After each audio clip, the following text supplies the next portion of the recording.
అందరికీ స్వాగతం. ఆంధ్రప్రదేశ్ అభ్యుదయ రచయితల సంఘం పరంపరగా దాదాపు 6 సంవత్సరాలుగా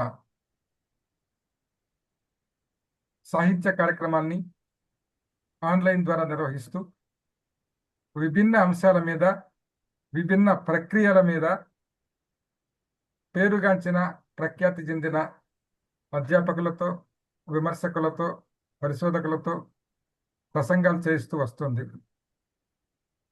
ఈ ప్రసంగాలు భావితరానికి చాలా ఉపయోగకరంగా ఉంటాయని, అలాగే పరిశోధకులకు కూడా ఇవి ఉపయోగకరంగా ఉంటాయని భావించి ఆచార్య రాజపాలెం చంద్రశేఖర్ రెడ్డి గారు, అలాగే లక్ష్మీనారాయణ అన్న గారు, శివప్రసాద్ గారు, ఆనంద్ గారు, మిగిలిన మిత్రులంతా కలిసి తీసుకున్న నిర్ణయం మేరకు ఆన్లైన్లో జూమ్ మీటింగ్లు పరంపరగా సాగుతూ వస్తున్నాయి.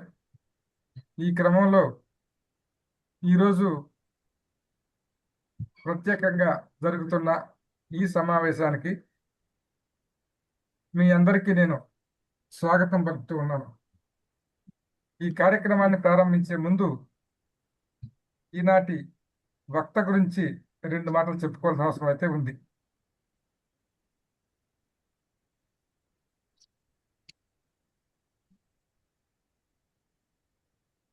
తుర్లపాటి రాజేశ్వరి రచన వ్యాస నీరాజనం అనే అంశం మీద మాట్లాడడానికి మన ముందున్నారు డాక్టర్ దొమ్మరాజు యువశ్రీ. దొమ్మరాజు యువశ్రీ మా పక్క ఊరు ఆమె. నాకు ఇది బయట తెలిసే చదివేదాకా తెలియదు. అంటే మా పక్క మండలం, వడమాలపేట మండలం, మాది వెదురుగుప్ప మండలం.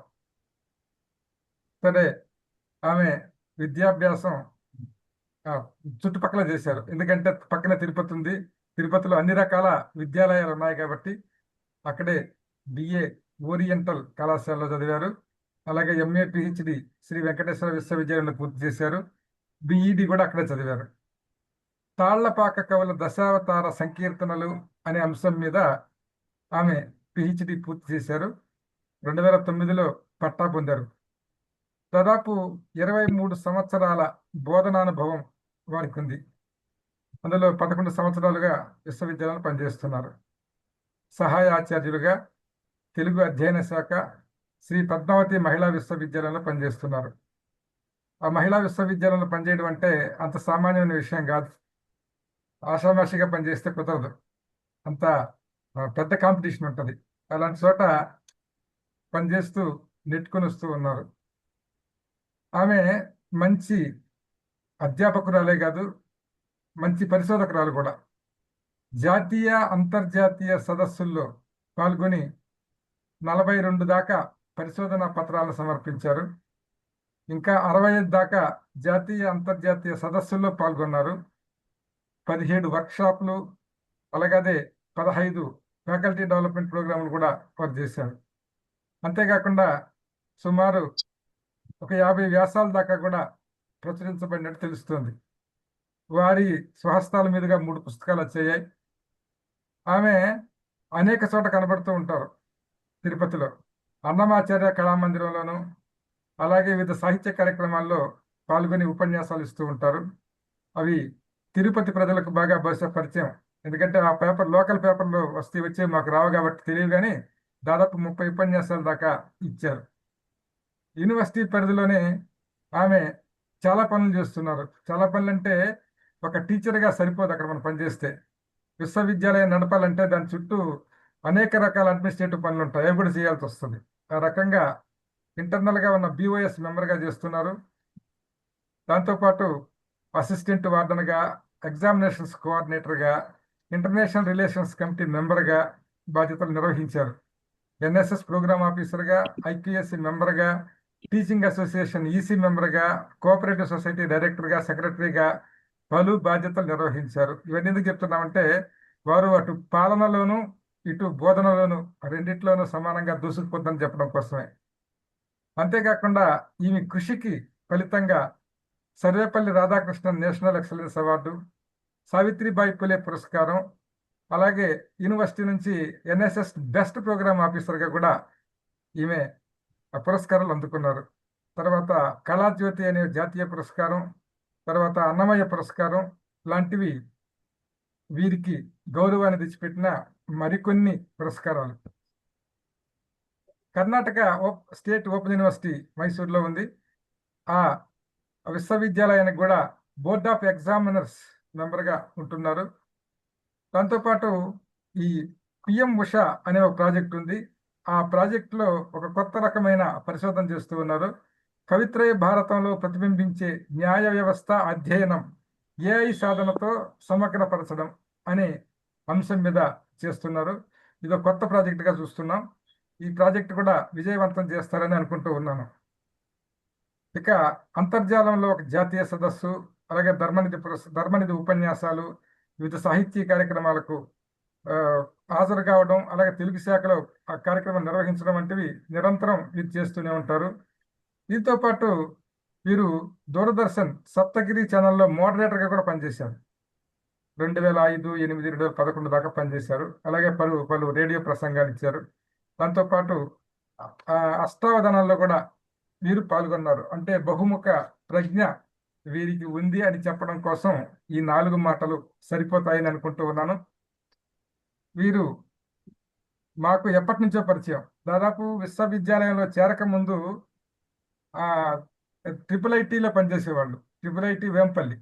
అప్పుడప్పుడు వచ్చిపోతూ ఉండేవాళ్ళు విశ్వవిద్యాలయానికి, ఈ యొక్క రీసెర్చ్ పనుల మీద, లేకుంటే సదస్సుల కోసం వీటికి. అప్పటి నుంచి ఇప్పటిదాకా దాదాపు మాకు 18 సంవత్సరాలుగా ఆమె పరిచయం ఉంది.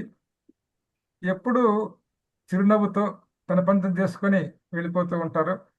చాలా సిన్సియర్గా ఏ పని చెప్పినా చాలా సిన్సియర్గా చదువుకోవడం, రాసుకోవడం, పదాన్ని సమర్పణ చేయడం లాంటివి చేస్తూ ఉంటారు.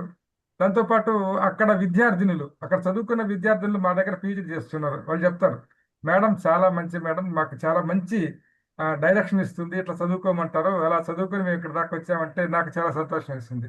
అట్లా ఒక అమ్మాయి ఇప్పుడు నా దగ్గర పీజీ చేస్తుంది.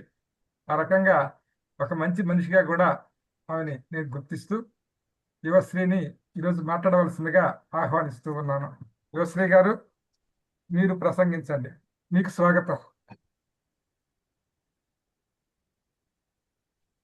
మీరు మ్యూట్లో ఉన్నారు, కొంచెం అన్మ్యూట్ చేసుకోండి. మీ మాట వినపడటం లేదు. మీ పరిచయానికి చాలా సంతోషం సార్. ధన్యవాదాలు. చాలా ఆత్మీయంగా పరిచయం చేశారు. మీకు ధన్యవాదాలు తెలియజేస్తున్నాను. అంతర్జాల వేదికకు నమస్కారం. ఆంధ్రప్రదేశ్ అభ్యుదయ రచయితల సంఘం వారు నిర్వహిస్తున్న సాహిత్య ఉపన్యాసాలలో భాగంగా తుర్లపాటి రాజేశ్వరి రచన వ్యాస నీరాజనం అనే సాహిత్య వ్యాసాల మీద మాట్లాడడానికి నన్ను ఆత్మీయంగా పలకరించి నాకు అవకాశం కల్పించిన గురుతుల్యులు ఆచార్య రాచపాలెం చంద్రశేఖర్ రెడ్డి గారికి, అరసం సెక్రటరీ ఏఎంఆర్ ఆనంద్ గారికి, అరసం రాష్ట్ర ప్రధాన కార్యదర్శి వల్లూరి శివప్రసాద్ గారికి, ఈ సదస్సుకు అధ్యక్షులు, నా గురించి మంచి వాక్యాలతో పరిచయం చేసినటువంటి సోదర సమానులు ఆచార్య ఎన్ ఈశ్వరెడ్డి గారికి, ఈ కార్యక్రమానికి విచ్చేసినటువంటి సాహితీ ప్రియులందరికీ కూడా నేను హృదయపూర్వక నమస్కారాలు తెలియజేసుకుంటూ, అదేవిధంగా ఫేస్బుక్, యూట్యూబ్ ఛానల్లో వీక్షిస్తున్నటువంటి సాహితీ ప్రియులకు కూడా నా నమో వాకాలు తెలియజేసుకుంటున్నాను. తుర్లపాటి రాజేశ్వరి రచన వ్యాస నీరాజనం ఈ పుస్తకం గురించి పరిచయం చేసే ముందు వారి గురించి, అంటే ఆ రచయిత గురించి 4 మాటలు మీ ముందు ఉంచుతాను. పొట్టి శ్రీరాములు తెలుగు విశ్వవిద్యాలయం వారి ఉత్తమ రచయిత్రి, ఉత్తమ గ్రంథ పురస్కార గ్రహీత డాక్టర్ తుర్లపూడి రాజేశ్వరి గారు. వారి గురించి పరిచయం చూస్తే, వీరి తల్లిదండ్రులు శ్రీమతి సావిత్రి తుర్లపాటి వెంకట నాగేశ్వరరావు గారు. వీరు కృష్ణా జిల్లా గుజ్లవర్లేరులో సెప్టెంబర్ 15, 1952న జన్మించారు. వీరి భర్త పేరు శ్రీ నిడదవోలు సత్యనారాయణమూర్తి గారు. వీరి కుమారుడు డాక్టర్ ఎన్ సాయి కిరణ్, కోడలు చిరంజీవి సౌభాగ్యవతి సంతోషి స్వాతి, మనవడు చిరంజీవి ఈశాన్. ఇది వీరి కుటుంబ నేపథ్యం. వీరి సాహిత్య నేపథ్యం పరిశీలిస్తే, తెలుగులో కథ, నవల, కవిత్వం, అనువాదం, రూపకం, వ్యాసం, విమర్శ రంగాల్లో వీరు కృషి చేస్తున్నారు. 1976లో ఆంధ్రప్రభ ఉగాది నవలల పోటీల్లో ఎంపికైన దీపం వెలిగింది నవల ప్రచురణ ద్వారా పాఠకులకు వీరు పరిచయమయ్యారు. స్వాతంత్రానంతర తెలుగు నవల విషయంపై పరిశోధన చేసి డాక్టరేట్ అందుకున్నారు. సమకాలీన సమస్యలపై స్పందించి స్త్రీలపై అత్యాచారాలను, అమానవీయ ఘటనలను ఖండిస్తూ రాసిన కథలు, కవితలు స్త్రీవాద రచయిత్రిగా వీరికి మంచి పేరు తెచ్చాయి. తెలుగు, ఒడియా సాహిత్య సాంస్కృతిక సంబంధాలు, తెలుగు సాహిత్య విమర్శ, ఒరిస్సాలో తెలుగువారు ఈ అంశాలపై కృషి చేస్తూ తెలుగుదనం, వ్యాసవారధి, వ్యాస నీరాజనం, ఒరిస్సాలో తెలుగువారు, అభినవాంధ్ర పండిత సభ, బరంపురం, స్వాతంత్ర్యోద్యమంలో ఒడిస్సా తెలుగు యోధులు మొదలైనటువంటి పుస్తకాలను వీళ్ళు వెలువరించారు.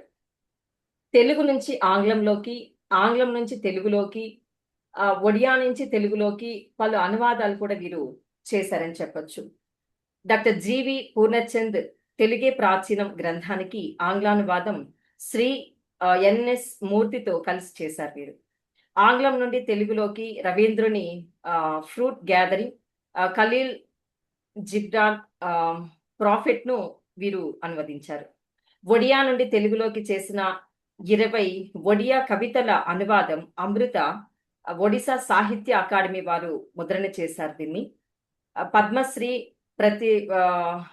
ప్రతిభారే కథలు ఉల్లంఘన, పద్మశ్రీ గోపీనాథ్ మహంతి నవల, ఈత చెట్టు దేవుడు, డాక్టర్ మహేంద్ర కుమార్ మిశ్రా సంపాదకత్వం వహించిన ఒడిశా జానపద కథలు, దాని తర్వాత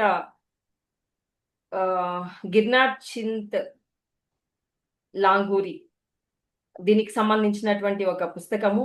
ఇది ఎలా కొన్ని ప్రతిష్టాత్మక సంస్థల వారు వీరు రాసినటువంటి పుస్తకాలను ప్రచురించడం జరిగింది. విశ్వకవి రవీంద్రుని ఫ్రూట్ గ్యాదరింగ్ అనువాదానికి పురస్కారం కూడా వీరు అందుకున్నారు. ఆంధ్రప్రదేశ్ సాహిత్య సాంస్కృతిక శాఖ నుండి వీరు ఈ పురస్కారాన్ని అందుకున్నారు. పొట్టి శ్రీరాములు తెలుగు విశ్వవిద్యాలయం నుండి తెలుగుదనం గ్రంథానికి సాహితీ పురస్కారం, అధికార భాషా సంఘం, ఆంధ్రప్రదేశ్ ప్రభుత్వం తెలుగు వికాసం పురస్కారం, కృష్ణా జిల్లా రచయితల సంఘం సాహితీ పురస్కారం మొదలైన అనేక సంస్థలతో వీరికి అనుబంధం ఉంది. వాళ్ళందరి చేత కూడా వీరు గౌరవాల్ని పొందారని చెప్పొచ్చు. ఇప్పటి వరకు ప్రచురించిన పుస్తకాలు వీరివి 24. త్వరలో 3 అనువాద పుస్తకాలు వెలువడనున్నాయి అని చెప్పి వారు ఈ పరిచయాన్ని నేను అడగంగానే మీ గురించి ఒక 4 మాటలు పంపించండి అని చెప్పి నేను రచయితతో మాట్లాడడం జరిగింది. వారు పంపించినటువంటి విషయాలు ఇవన్నీ.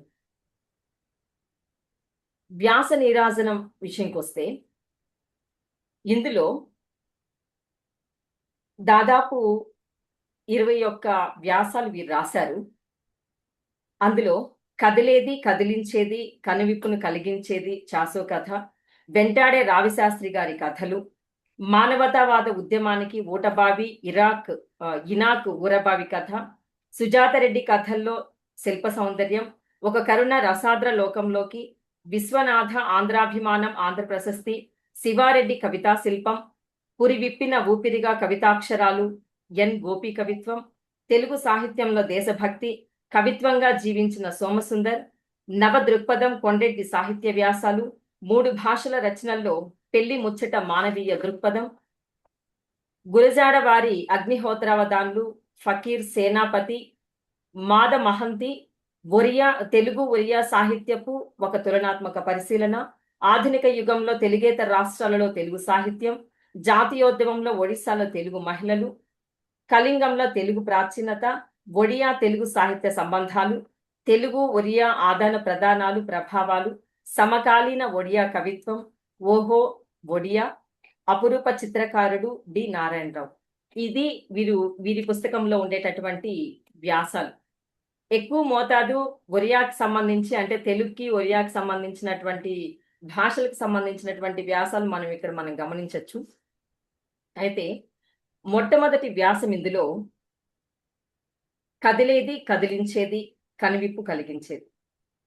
మనకు ఆధునిక సాహిత్యంలో కథ, నవల, కవిత్వం, నాటకం వీటితో పాటు వ్యాసం కూడా ఒక మంచి భూమికను సొంతం చేసుకునింది తెలుగు పాఠక లోకానికి అని చెప్పి మనం చెప్పొచ్చు. నాకు మొట్టమొదట ఈ వ్యాసం మీద మాట్లాడమంటే, ఒకరు రాసినటువంటి కథనో నవలనో తీసుకొని వ్యాసం రాసుంటారు. ఈ వ్యాసాన్ని నేను మళ్ళీ ఏం మాట్లాడాలా అని ఆలోచించాను. అయితే ఇవి చదివిన తర్వాత అనిపించింది, వీటి మీద కూడా మనం సమీక్ష చేయాల్సినటువంటి అవసరం ఉంది అని. ఈ మొట్టమొదటిది వారు రాసినటువంటి కదిలేది కదిలించేది, కనువిప్పుని కదిలించేది. ఆధునిక తెలుగు కథా సాహిత్యంలో దిగ్గజమైన చాగంటి సోమయాజులు గారి సాహిత్య విశిష్టతను, ముఖ్యంగా ఆయన రాసిన కుంకుడాకు కథా నేపథ్యాన్ని తీసుకొని తుర్లపాటి రాజేశ్వరి గారు రాసిన ఈ వ్యాసం, చాసో గారి సాహితీ ప్రయాణం, ఆయనలోని అభ్యుదయ దృక్పథం మనకు స్పష్టమవుతుంది. వ్యాసం ప్రారంభంలో చాసో గారి ప్రసిద్ధ కథ కుంకుడా గురించి వివరించారు. ఇది 1943లో రాసినటువంటి కథ. కథ నేపథ్యం, 8 ఏండ్ల గవిరి అనే బాలిక ఒక కూలివాడి కూతురు. తల్లిదండ్రులు పనికి వెళ్తే ఆమె వంట చెరుకు కోసం పొలానికి వెళ్తుంది. ఆకులు కంపలు ఏరుకుంటున్న గవిరిని తను చెయ్యని నేరానికి ఒక భూస్వామి, భుక్త అనేటటువంటి భూస్వామి ఆమెను కొట్టడం జరుగుతుంది. ఆమె పడ్డ వేదన ఈ కథలో మనకు కనిపిస్తుంది. అయితే ఆ కథ గురించి నేను చెప్పను, కానీ ఆ వ్యాసంలో ఏముందో మనం చెప్పుకోవాలి. కాబట్టి ఒకవైపు బడిలో పిల్లలు ప్రార్థన చేస్తూ ఎక్కాలు చదువుతుంటే, మరోవైపు గవిరి వంటి పేద పిల్లలు శ్రమ చేస్తూ హింసకు గురవుతుండడం సమాజంలోని అసమానతలను చూపిస్తుంది ఈ వ్యాసం. చాసో గారు దీనినే నేరుగా చెప్పకుండానే పాఠకుడి మనసులో ఒక బలమైన ఆలోచనలను రేకెత్తిస్తారని రచయిత్రి ఈ వ్యాసంలో పేర్కొన్నారు. తుర్లపాటి రాజేశ్వరి గారు చాసో గారిని తెలుగు కథాశిల్పి పికాసో అని చెప్పి అభివర్ణించారు. వారి దృష్టిలో ఈ వ్యాసంలో రాజేశ్వరి గారు చాగంటి సోమయాజుల గురించి కూడా 4 మాటలు రాశారు. అంటే ఈ వ్యాసం చదువుతూ ఉండే క్రమంలో ఒక మొదటి పేజీ వరకు కథను గురించి చెప్పి, దాని తర్వాత ఈ రచయిత గురించి తను పరిచయం చేస్తున్నారు. చాసో గారు కేవలం కథలు చెప్పలేదని, ఒక శిల్పిలా కథను మలిచారని, వస్తువు శిల్పం 2 ఆయన రచనల్లో పోటాపోటీగా సాగుతాయని పేర్కొన్నారు. చాసో గారు అభ్యుదయ రచయితల సంఘంలో చురుగ్గా ఉంటూ తన జీవితాంతం పీడన ప్రజల పక్షాన నిలబడ్డారు. చనిపోయిన తర్వాత తన శరీరాన్ని కూడా మెడికల్ కాలేజీకి దానం చేయడం ఆయన అభ్యుదయ జీవన దృక్పథానికి నిదర్శనమని రచయిత్రి నొక్కి చెప్పారు. 2వ ప్రపంచ యుద్ధ కాలంలో బర్మా నుండి వలస వచ్చిన వారి దీనస్థితిని, మధ్యతరగతి అట్టడుగు వర్గాల వేదనను చాసో గారు తన కాందిశీకుడు వంటి రచనల్లో ఎలా చిత్రించారో రచయిత్రి ఈ వ్యాసంలో చాలా చక్కగా వివరించారు. చాసో గారి సాహిత్యం ఈ వ్యాసం నేటి కాలానికి కూడా అత్యంత ఆవశ్యకతమని రచయిత్రి తెలియజేశారు. వ్యాసంలో కైలాస సత్యార్థి, మలాల వంటి వారి గురించి కూడా ప్రస్తావిస్తూ, గవిరి లాంటి పిల్లలు, ఎంతో మంది బాల కార్మికులు నేటికి ఉన్నారని గుర్తు చేశారు. ఇది బాలల హక్కుల పట్ల సమాజంలో అవగాహన పెంచడానికి ఉపయోగపడుతుంది. సమాజంలో ఆర్థిక సూత్రాలే మానవ సంబంధాలను శాసిస్తున్నాయని చాసో గారు ఎప్పుడో చెప్పారు. నేటి వినియోగదారి సంస్కృతిలో మనుషుల మధ్య అంతరాలు పెరుగుతున్న తరుణంలో సాటి మనిషి పట్ల కరుణ, బాధ్యత ఉండాలని ఈ రచనలు ప్రబోధిస్తాయి. కథను ఎలా రాయాలి, శిల్పం అంటే ఏంటి, ఒక విషయాన్ని వాచ్యంగా చెప్పకుండా పాఠకుడికి ఎలా అర్థమయ్యేలా చెప్పాలి అనే విషయాలను నేర్చుకోవడానికి ఈ విశ్లేషణ ఎంతో తోడ్పడుతుంది.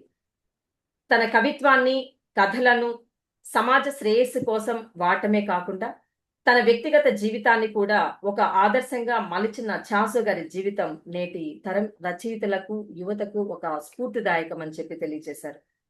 ఆధునిక తెలుగు కథను ప్రగతిశీల భావాలతో తీర్చిదిద్దడంలో ఆయనదొక ప్రత్యేక బాణి అన్న రచయిత్రి మాటలు అక్షర సత్యం. చాసో గారి సాహిత్యం 100 ఏళ్లు దాటినా నేటికి సజీవంగా ఉండటానికి కారణం అందులోని మానవత్వమేనని చెప్పొచ్చు. సాహిత్యానికి సామాజిక స్పృహ కల్పించే శక్తి ఉందని రాజేశ్వరి గారు రాసినటువంటి ఈ వ్యాసం నిరూపిస్తుంది. తర్వాతి వ్యాసం వెంటాడే రావి శాస్త్రి గారి కథలు. అద్భుతమైన కథాశిల్పి రావి శాస్త్రి, రాచకొండ విశ్వనాథ శాస్త్రి. వారి సాహిత్య విశిష్టతను, ఆయన కథల్లోని సామాజిక వేదనను ఎంతో గాఢంగా తుర్లపాటి రాజేశ్వరి గారు రాసిన ఈ వ్యాసం విశ్లేషించింది. రావి శాస్త్రి గారి రచనలు పాఠకుడిని ఎలా వెంటాడుతాయో ఈ వ్యాసం ద్వారా మనం అర్థం చేసుకోవచ్చు. రచయిత్రి రావి శాస్త్రి గారి సుప్రసిద్ధ కథలైన ఎండ, ముగ్గురు గుమస్తాల కథ, వెన్నెల వంటి వాటిని ఉదాహరణలుగా తీసుకొని ఆయన శైలిని వివరించారు. రావి శాస్త్రి గారు అట్టడుగు వర్గాల, పేద ప్రజల, మధ్యతరగతి మనుషుల కష్టాలను తన కథలుగా మలుచుకుంటారు. చుట్టూ ఉన్న మనుషుల్లోకి పరకాయ ప్రవేశం చేసి వారి దుఃఖాన్ని వినిపించడం ఆయన ప్రత్యేకత అని చెప్పొచ్చు. ఎండ అనే కథ కటిక పేదరికంలో ఉన్న శారదమ్మ, ఆమె పిల్లల దీనస్థితిని ఈ కథ చూపిస్తుంది. ఎండను ఒక అద్భుతమైనటువంటి అనుభూతిగా నెమలి పింఛంలా, గులాబీ తోటలా వర్ణిస్తూనే ఆ కుటుంబం పడుతున్న నరకప్రాయమైన బాధను సమాంతరంగా చిత్రించడాన్ని రచయిత్రి అద్భుతంగా ఈ వ్యాసంలో విశ్లేషించారు. తర్వాత ముగ్గురు గుమస్తాల కథ. జీతాలు చాలక అప్పుల ఊబిలో కూరుకుపోయి కనీసం చావలేక బతుకుతున్న మధ్యతరగతి మనుషుల ఆవేదన ఇందులో కనిపిస్తుంది. ఇక్కడ ఒక మాట ఉంది. ఈ కథ చివర్లో బాబులు అనే పాత్ర చేత ఇలా అనిపిస్తారు రచయిత్రి గారు. మనల్ని ఇలా ఉంచిన వాడు దేవుడే అయితే వాడు దేవుడు కాడు. మనల్ని ఇలా ఉంచిన వాళ్ళు మనుషులే అయితే వాళ్ళు మనుషులు కారు. మాకు ఈ చావే చాలని మనం ఇలా ఉండిపోతే మనం పశువులమే కూడా కాము అని చెప్పి అనిపిస్తాడు. అంటే ఇక్కడ పేదవాడు పడుతున్నటువంటి బాధ ఎంత దారుణంగా ఉంటుందో ఈ ముగ్గురు గుమస్తాల కథలో ఆవిడ తెలియజేశారు.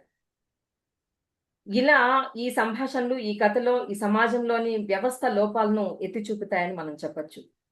రచయిత్రి తుర్లపాటి రాజేశ్వరి గారు రావి శాస్త్రి గారికి కేవలం ఆయన్ని ఒక కథకుడుగా కాకుండా ఒక సామాజిక డాక్టర్గా కూడా ఆవిడ చూశారు. మామూలుగా డాక్టరు ఒక రోగికి వ్యాధి న్యాయం చేసేటటువంటి, అయితే ఒక రచయిత కూడా పాఠకుడి మనసులోకి చొచ్చుకొని పోయి ఆ మనసులో ఉండేటటువంటి మలినాల్ని తన రచనల ద్వారా దూరం చేసేటటువంటి ఒక డాక్టర్గా ఇక్కడ ఆవిడ తెలియజేశారు. రావి శాస్త్రి గారి వచనం జలపాతంలా సాగుతుందని, ఆయన వాక్య సంయోజన పాఠకుడిని ఊపిరి పీల్చుకొనివ్వకుండా ముందుకు లాక్కెళ్తుందని రచయిత్రి పేర్కొన్నారు. రావి శాస్త్రి గారు అన్యాయానికి గురైన తన తమ్ముళ్ళు, చెల్లెళ్ళ కోసమే కలం పట్టారని, వారి ఆకలిని, వేదనను అక్షరీకరించారని రాజేశ్వరి గారు భావించారు. ప్రకృతిలోని ఎండ, వెన్నెల వంటి అంశాలను పాత్రల మానసిక స్థితికి, సామాజిక పరిస్థితులకు ప్రతీకలుగా వాడటంలో ఆయనకున్న నైపుణ్యాన్ని రచయిత్రి ప్రశంసించారు. రావి శాస్త్రి గారి సాహిత్యంపై జరిగిన ఈ విశ్లేషణ నేటి సమాజానికి ఎంతో అవసరమని ఆవిడ చెప్తూ, ఆర్థిక అంతరాలు పెరుగుతున్న నేటి కాలంలో అట్టడుగు వర్గాల పట్ల సానుభూతిని, సామాజిక స్పృహను పెంపొందించడానికి ఇటువంటి వ్యాసాలు ఎంతో దోహదపడతాయని మనం గ్రహించవచ్చు. వ్యవస్థలో ఉన్న లోపాలను, అన్యాయాలను ఎలా ప్రశ్నించాలో రావి శాస్త్రి కథలు నేర్పుతాయి. సామాజిక న్యాయం పట్ల నేటి తరానికి అవగాహన కల్పిస్తాయి. తెలుగు భాష సౌందర్యాన్ని, మాండలిక సొగసును, కథా నిర్మాణంలో ఉండాల్సిన గాఢతను అర్థం చేసుకోవడానికి సాహిత్య విద్యార్థులకు ఇది ఒక గొప్ప పాఠం అని చెప్పొచ్చు. మనిషి తెల్లగా ఉన్నా, మాటలు మెల్లగా ఉన్నా లోపల వేదన ఎలా ఉంటుందో అర్థం చేసుకునే మానవీయ కోణాన్ని ఈ వ్యాసం మనకు పరిచయం చేస్తుంది. అశ్రుగంగా జలాలలో అగ్నిసుందరిని సృష్టించిన ఏకైక కథకుడు అని రావి శాస్త్రి గారిని కీర్తించడంలో రచయిత్రి ఉద్దేశం ఆయన రచనలు మనల్ని కేవలం రంజింపచేయడమే కాకుండా సామాజిక మార్పు కోసం ఆలోచింపజేస్తాయని చెప్పడమే ఈ వ్యాసోద్దేశం. తర్వాతి వ్యాసము మానవతావాద ఉద్యమానికి ఓటబావి, ఇనాక్ ఊరబావి కథ. ప్రముఖ అభ్యుదయ రచయిత ఇనాక్ గారి ఊరబావి కథ విశిష్టతను, దాని వెనుక ఉన్న మానవతావాద ఉద్యమ నేపథ్యాన్ని అద్భుతంగా ఈ వ్యాసం ఆవిష్కరించింది. తుర్లపాటి రాజేశ్వరి గారు రాసిన ఈ విశ్లేషణలోని ముఖ్యాంశాలను, రచయిత్రి దృష్టికోణాన్ని, నేటి సమాజానికి దీని ఆవశ్యకతను ఇప్పుడు మనం గమనిద్దాం. ఈ వ్యాసం ఊరబావిని కేవలం ఒక కథగా కాకుండా ఒక సామాజిక ఉద్యమంగా చిత్రించింది. కథా నేపథ్యం చూస్తే సమాజంలో అట్టడుగున ఉన్న దళితుల ఆత్మగౌరవ పోరాటమే ఈ కథ. ఈ కథ 1966-72 మధ్య కాలంలో ఇనాక్ గారు రాసినటువంటి కథ.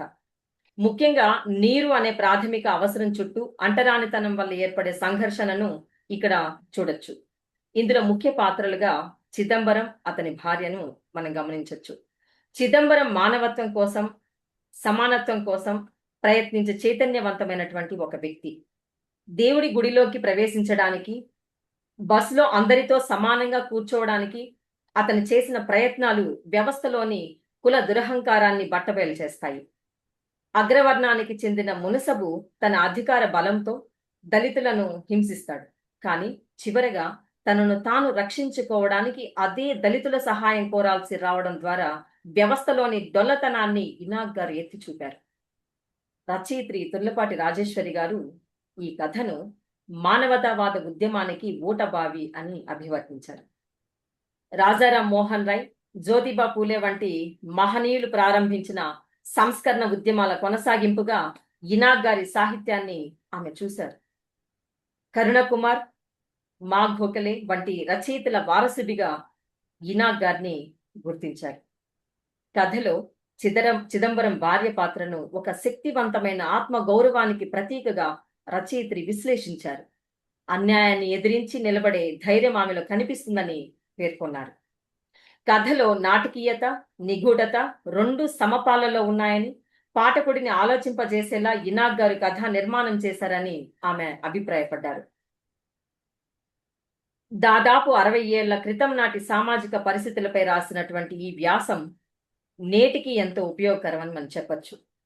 సమానత్వం అనేది ఎవరో ఇచ్చేది కాదు, అది పోరాడి సాధించుకోవాలనే స్పృహను నేటి తరానికి ఈ వ్యాసం అందిస్తుంది. ప్రకృతి వనరులైనటువంటి నీరు, గాలి వంటి వాటి విషయంలో వివక్ష చూపడం అమానుషమని, భయం ప్రాతిపదికన కాకుండా ప్రేమ ప్రాతిపదికన సమాజం నిర్మించబడాలని ఈ రచన ప్రబోధిస్తుంది. అణగారిన వర్గాల్లో ఆత్మవిశ్వాసం, ధైర్యం, చైతన్యం నింపడానికి ఇనాక్ గారి వంటి వారి సాహిత్యం నిరంతరం ఎంతో అవసరమని మనం చెప్పొచ్చు.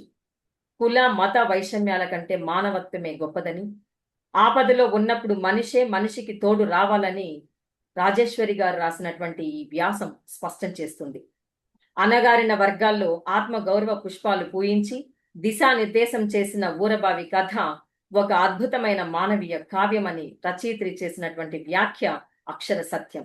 ఇటువంటి విశ్లేషణలు సాహిత్యం పట్ల మక్కువను పెంచడమే కాకుండా సామాజిక బాధ్యతను కూడా గుర్తు చేస్తాయి.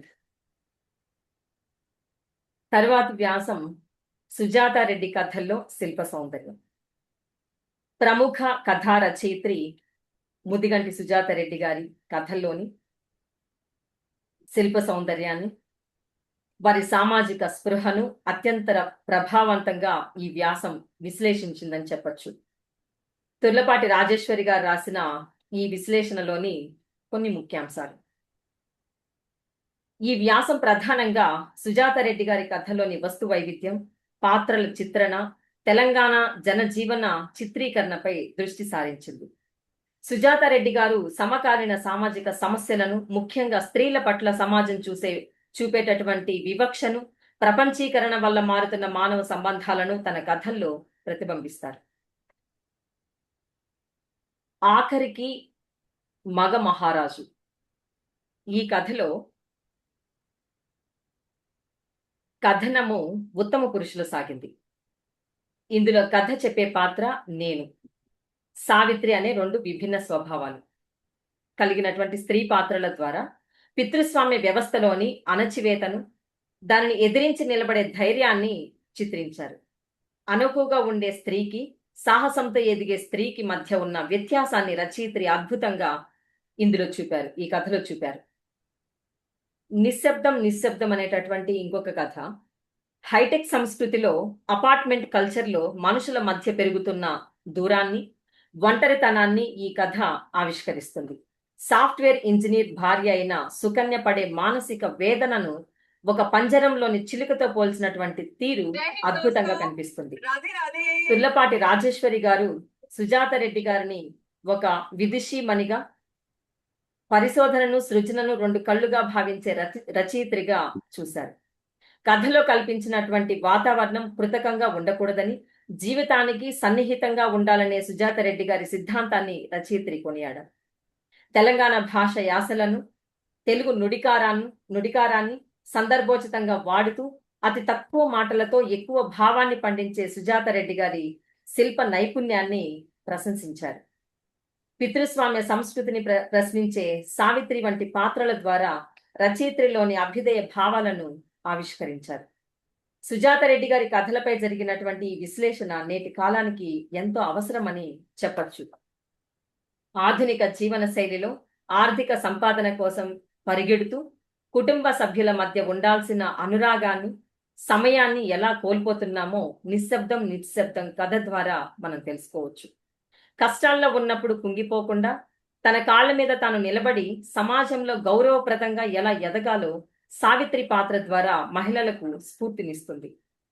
నగరీకరణ, ప్రపంచీకరణ వల్ల సామాన్యులు ఎదుర్కొంటున్నటువంటి ఇబ్బందులను అర్థం చేసుకోవడానికి, వాటి పట్ల సానుభూతిని పెంపొందించుకోవడానికి ఇటువంటి సాహిత్యం తోడ్పడుతుందని చెప్పచ్చు. తెలంగాణ ప్రాంతపు సహజ సిద్ధమైన భాషను, అక్కడి ప్రజల జీవన చిత్రణను కాపాడుకోవాల్సినటువంటి ఆవశ్యకతను సాహిత్య విద్యార్థులకు ఈ వ్యాసం గుర్తు చేస్తుంది. అల్ప అక్షరాలతో అనల్ప అర్థాన్ని సృష్టించడం సుజాత రెడ్డి గారి ప్రత్యేకత అయితే, దానిని క్షుణ్ణంగా విశ్లేషించి పాఠకులకు అందించడం ఈ వ్యాస రచయిత్రి రాజేశ్వరి గారు సాధించిన విజయం అని చెప్పచ్చు. సాహిత్యం కేవలం వినోదం కోసం కాదు, అది సమాజానికి దిశానిర్దేశం చేసే ఒక శక్తి అని ఈ వ్యాసం నిరూపిస్తుంది. తర్వాతి వ్యాసం ఒక కరుణ రసాద్ర లోకంలోకి అనేటటువంటి వ్యాసం. కళాప్రపూర్ణ డాక్టర్ అచ్యుత రామరాజు గారి కథా సంకలనం మున్ని 1986లో ప్రచురితమైంది. తుర్లపాటి రాజేశ్వరి గారు రాసిన ఈ వ్యాసం రాజుగారి వ్యక్తిత్వాన్ని, వారి రచనా శైలిని, అందులోని కథాంశాలను లోతుగా విశ్లేషించింది. రాజుగారు వృత్తిరీత్యా న్యాయవాది అయినప్పటికీ ప్రవృత్తి రీత్యా గొప్ప కళాభిమాని, మానవతావాది. సమాజంలో అట్టడుగున ఉన్నవారు, పతితులు, బాధాసర్పదష్టుల పట్ల ఆయనకు అమితమైన కరుణ ఉంది. వారి బాధలను అక్షరబద్ధం చేయటమే తన బాధ్యతగా ఆయన భావించారు. రాజుగారి దృష్టికోణంలో సాహిత్యం అంటే మంచికి హాని చెయ్యనిది, చెడుకు సాయం చెయ్యనిది. ప్రాచీన సంస్కృతి సంప్రదాయాల పట్ల గౌరవం ఉంటూనే సమాజంలోని మూఢనమ్మకాలను, స్త్రీల పట్ల జరుగుతున్న అన్యాయాలను ఆయన తీవ్రంగా నిరసించారు. అచ్యుత రామరాజు గారు కేవలం పాత పద్ధతులనే కాకుండా పాశ్చాత్య సాహిత్య సిద్ధాంతాలైన మ్యాజికల్ రియలిజం, యూంగ్ మనోవిశ్లేషణ వంటి అంశాలను తన కథల్లో ప్రయోగాత్మకంగా చొప్పించారనేటటువంటి విషయాలను తుర్లపాటి రాజేశ్వరి గారు తన వ్యాసంలో పొందుపరిచారు. ఈ వ్యాసంలో తుడుపు కథలో మ్యాజికల్ రియలిజం ద్వారా రైలు పెట్టెలు తుడిచే ఒక అట్టడుగు స్థాయి వ్యక్తి శ్రమలోని సౌందర్యాన్ని, సేవా నిరతిని అత్యద్భుతంగా చిత్రించారు. అరటి మొక్క అనేటటువంటి కథలో ప్రకృతికి, మనిషి మనసుకి ఉన్న సంబంధాన్ని వివరిస్తూనే అరటి చెట్టు ఇంట్లో ఉండకూడదనే మూఢ నమ్మకాన్ని ఈ కథ ద్వారా పటాపంచలు చేశారు. నిట్టూర్పు అనే కథలో ఒక న్యాయవాదిగా తాను చూసిన సామాజిక నైతిక విలువల పతనాన్ని, మానవ సంబంధాల్లోని ఘర్షణను ఇందులో చర్చించారు. కసి అనేటటువంటి కథలో స్త్రీ మనస్తత్వాన్ని, పురుషుల క్రూరత్వాన్ని కరుణ రసాద్రంగా చిత్రించినటువంటి కథను మనం చూడొచ్చు. సమాజంలోని అసమానతలు స్త్రీ జీవితాన్ని ఎలా నాశనం చేస్తాయో ఇందులో చూపారు. మున్ని కథ ఇది మనోవైజ్ఞానిక విశ్లేషణతో కూడినటువంటి కథ. యూంగ్ చెప్పిన ఆర్చిటైప్స్ సిద్ధాంతం ఆధారంగా పాత్రల మనస్తత్వాన్ని విశ్లేషించారు. అన్నవాకము, అత్తారింటికి దారేది కథలు ఇవి జానపద గాథల ఆధారంగా రాసినటువంటి కథలు. ప్రాంతీయ చరిత్రను, సంస్కృతిని ప్రతిబింబిస్తూ వీర కరుణ రసాలను రచయిత్రి ఇక్కడ పండించారని చెప్పొచ్చు. సమాజంలో దిగజారుతున్న మానవత్వపు విలువలను ఈ కథలు గుర్తు చేస్తాయి. వ్యక్తులు తమ బాధ్యతలను, నిబద్ధతను ఎలా కాపాడుకోవాలో ప్రబోధిస్తాయి. అరటి మొక్క వంటి కథల ద్వారా సమాజంలో వేళ్ళూనుకున్నటువంటి అనవసరమైనటువంటి భయాలను, నమ్మకాలను తొలగించి హేతుబద్ధమైన ఆలోచనలను ప్రోత్సహిస్తాయి. స్త్రీల అంతరంగాన్ని, వారు ఎదుర్కొంటున్న వేధింపులను సానుభూతితో అర్థం చేసుకోవడానికి ఈ సాహిత్యం తోడ్పడుతుంది. రచయితను ఒక స్త్రీవాద ఉద్యమ ప్రారంభకుడిగా ఈ వ్యాసం గుర్తించింది. జానపద కళలు, స్థానిక చరిత్రలు కాలగర్భంలో కలిసిపోకుండా వాటిని సాహిత్య రూపంలో భద్రపరచడం ద్వారా భావి తరాలకు మన మూలాలను అందిస్తాయి అని చెప్పి రాజేశ్వరి గారు తెలియజేశారు. మానవ ప్రవర్తన వెనుక ఉన్న అచేతన కారణాలను అర్థం చేసుకోవడానికి, తద్వారా తోటి మనుషుల పట్ల అవగాహన పెంచుకోవడానికి ఇటువంటి కథలు ఉపయోగపడతాయని చెప్పొచ్చు. ఈ వ్యాసం అచ్యుత రామరాజు గారిని ఒక సంస్కారవంతుడైనటువంటి రచయితగా, సమాజ శ్రేయస్సు కోరే మార్గదర్శిగా నిలబెట్టింది. ఆయన కథలు పాఠకులలో కేవలం అనుభూతినే కాకుండా ఆలోచనను, సామాజిక బాధ్యతను కూడా కలిగిస్తాయని చెప్పొచ్చు. తరువాతి వ్యాసం విశ్వనాథ ఆంధ్రాభిమానం, ఆంధ్ర ప్రశస్తి. కవి సామ్రాట్ విశ్వనాథ సత్యనారాయణ గారి సుప్రసిద్ధ కావ్యం ఆంధ్ర ప్రశస్తి. దీనిపై తుర్లపూడి రాజేశ్వరి గారు చేసినటువంటి లోతైన విశ్లేషణ, విశ్వనాథ వారిలోని అచంచలమైన ఆంధ్రాభిమానం, దేశాభిమానం ఈ కావ్యంలో ఎలా ప్రతిబింబించాయో ఈ వ్యాసం వివరిస్తుంది. ఆంధ్రాభిమానమే ఊపిరిగా రాయప్రోలు సుబ్బారావు గారి ఏ దేశమేగినా ఎందుకాలిడినా అనే భావజాలానికి విశ్వనాథ వారి ఆంధ్ర ప్రశస్తి ఒక పరిమళం వంటిదని రచయిత్రి పేర్కొన్నారు. జాతి, దేశం, భాష అనే 3 అంశాలు కలగలిసి విశ్వనాథ వారిలో ఆంధ్రాభిమానంగా ప్రవహించాయని చెప్పారు. చారిత్రక వైభవం, గాథల విషయంకొస్తే ఆంధ్ర ప్రశస్తి కావ్యం కేవలం కవిత్వం కాదు, అది పూర్వ ఆంధ్ర రాజుల వీరగాథల పేటిక. 14 పద్యాల్లో సాగే ఆంధ్ర విష్ణువు గాథలో ఆంధ్రుల నౌకా వాణిజ్యం, కళా కౌశలం, వీరభటుల శౌర్యం వర్ణించబడ్డాయి. శాతవాహనుల ప్రశస్తి విషయంలోకి వస్తే గౌతమిపుత్ర శాతకర్ణి వంటి వీరులు విదేశీ దండయాత్రలను అడ్డుకొని ఆంధ్ర చక్రవర్తి బిరుదాన్ని ఎలా నిలబెట్టారో ఇందులో వివరించారు. ప్రాంతీయ వైభవం, వెంగి, ముఖలింగం, కొండవీడు ప్రాంతాలకు సంబంధించినటువంటి విషయాలను కూడా మనం ఇక్కడ చూడొచ్చు. ఇక్కడ ఈ వేగి క్షేత్రానికి సంబంధించి పల్లవ రాజుల ఉదాత్త వ్యక్తిత్వాన్ని, ప్రాచీన ఆంధ్ర నాగరికతను వేంగి క్షేత్రంలో వారు వర్ణించారు. నాటి వైభవాన్ని నేటి పరాధీనతతో పోల్చి కవి పడిన వేదన ఇక్కడ మనకు కనిపిస్తుంది. ముఖలింగం విషయంకి వస్తే ఆలయ ద్వారబంధాలపై ఉన్న ప్రాచీన తెలుగు లిపిని చూసి కవి పరవశించిపోయినటువంటి తీరు, కళింగాంగుల పరాక్రమాన్ని గుర్తు చేసుకోవడం ఇందులో విశేషం. కొండవీటి పొగముబ్బులు రెడ్డి రాజుల వైభవాన్ని వర్ణిస్తూ తన ప్రాణం ఆ ప్రాచీన ఆంధ్ర రాజుల రాజ్యంతో ముడిపడి ఉందనే గాఢమైన అనుబంధాన్ని విశ్వనాథ గారు ప్రకటించారు అని చెప్పి తుర్లపూడి రాజేశ్వరి గారు తన వ్యాసంలో తెలియజేశారు. ఫ్రెంచ్ విమర్శకుడు సెయిన్ బ్యూ అన్నట్లు సాహిత్యం అంటే వ్యక్తిత్వ ప్రకాశం. విశ్వనాథ వారి వ్యక్తిత్వమే ఆంధ్ర ప్రశస్తిగా మూర్తిభవించిందని రచయిత్రి అభిప్రాయపడ్డారు. విశ్వనాథ కవిత్వం కేవలం పదాల కూర్పు కాదు, అది ఒక సంగీతాత్మక ప్రయాణం. జడ పదార్థాలను కూడా చైతన్యవంతం చేసి పూర్వ వైభవాన్ని కళ్ళకు కట్టేలా చేసే విశ్వనాథ కళాన్ని ఆమె ప్రశంసించారు. ఈ వ్యాసం చదవడం వల్ల పాఠకుల్లో తమ జాతి చరిత్ర పట్ల, పూర్వీకుల పరాక్రమం పట్ల గౌరవం పెరుగుతుంది. మనది కాని భాషలో పరాధీనతలో మనం ఉన్నాం అనే స్పృహను కలిగించి ఆత్మ గౌరవాన్ని ప్రేరేపిస్తుంది. శాతవాహనులు, పల్లవులు, త్రిలింగ దేశం, నౌకా వాణిజ్య వంటి చారిత్రక అంశాలను సాహిత్య రూపంలో అందించడం వల్ల సామాన్యులకు చరిత్ర సులభంగా అర్థమవుతుంది. ప్రాచీన తెలుగు లిపి, మన భాషలోని తీయదనం వంటి అంశాలను ప్రస్తావించడం ద్వారా మాతృభాష పట్ల మమకారాన్ని కలిగిస్తుంది. కృష్ణ, గోదావరి, తుంగభద్ర వంటి నదులు, కొండవీడు వంటి కోటల వర్ణన ద్వారా మన భౌగోళిక వారసత్వాన్ని కాపాడుకోవాలనేటటువంటి ప్రేరణ కలుగుతుంది. స్వాతంత్ర్య ఉద్యమ కాలంలో రాసిన ఈ కవిత్వం నేటికి సామాజిక సాంస్కృతిక బానిసత్వం నుండి విముక్తి పొందడానికి కావలసిన మానసిక బలాన్ని ఇస్తుందని చెప్పొచ్చు. ఆంధ్ర ప్రశస్తి అనేది ఒక జాతిని నిద్రలేపే శంఖారావం.